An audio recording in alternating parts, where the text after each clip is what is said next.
Senate मां ॿारनि जी रोज़गार ते पाबंदी जो बिल मंज़ूर कयो वियो आहे। सेनेटर फौजिया अरशद पारां पेश कयल बिल जे मतन मूजिब 14 सालनि खां घटि उमिरि जे छोकरनि खे मुलाज़मत ते भर्ती न कयो वेंदो ऐं 14 सालनि खे वॾी उमिरि जे छोकरे खे को नुक़सानकार कम करण न ॾिनो वेंदो।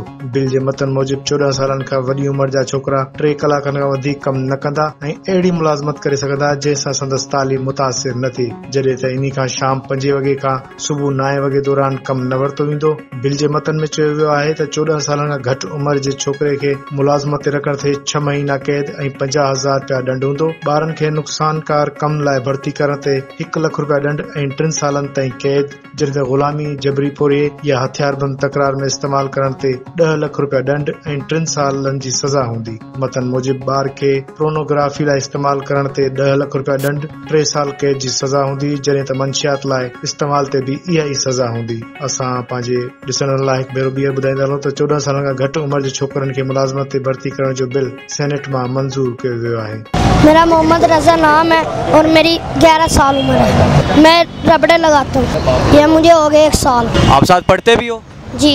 तो ये आप काम करते क्यों हो? मजबूरी है, इसलिए बहन का गिरवी में वो रखा हुआ ना घर, इसने लाख उसके पैसे देने 1 लाख रुपए, इसलिए मैं काम कर रहा हूँ।